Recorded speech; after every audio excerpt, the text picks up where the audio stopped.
Friday, 22nd of July 2022. Here we go again. Will John Barilaro refund Google $750,000 damages he received from Google for defamation? Will Barilaro refund that money? Here's Mr. Perrottet opening up a trade deal here with Japan. Who's this job for Perrottet? Is it when he's out, live over in Japan? And Barilaro in New York City. All paid for. You know, the mind boggles. These people got an excuse for everything.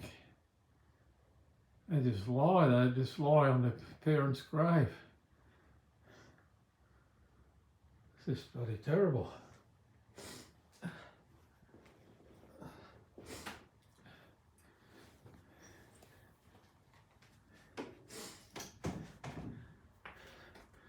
This sloppy camera work there. And you just listen to this garbage. Good evening. Dominic Perrottet has for the first time admitted he has genuine concerns over how John Barilaro came to be awarded the US trade job. The Premier's comments will draw the attention of the corruption watchdog as the sideshow dominates his first trade trip to Japan. Tokyo, home of high-tech, anime, globally renowned electronics, and for the next 4 days, a premier on a mission to lay out the state's ambitions in the land of the rising sun. But it's the not-so-delicate handling of a plum posting on the other side of the world that's cutting through.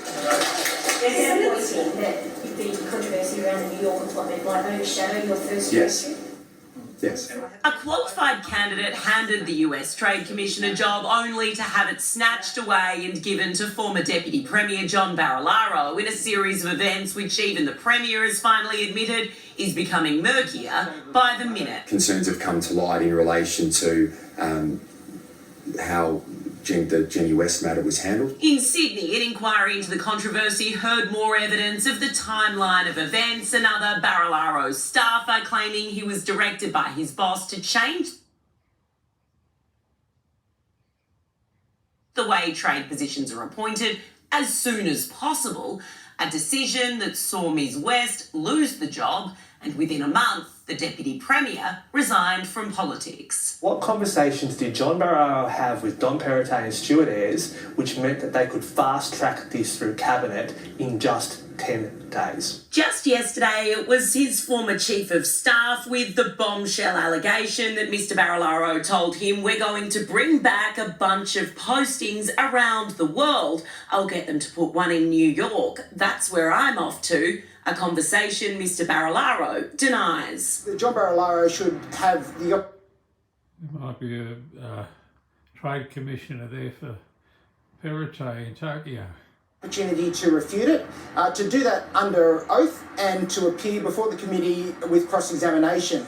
But fast forward to Tokyo today. It's with great pleasure that I officially opened the trade office for New South Wales here in Tokyo. And that vision for worldwide representation. Well done, Mr. Perrottet. Became a reality.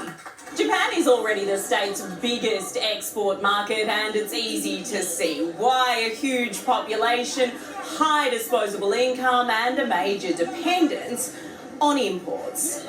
With a moment to reflect on the ancient Japanese customs, there is one problem the Premier is desperate to wash his hands of. Former Liberal Minister John Sinodonis, who's been found corrupt and is refusing to quit Parliament. Dominic Perrottet called you and asked you to resign from Parliament. What did you say to him?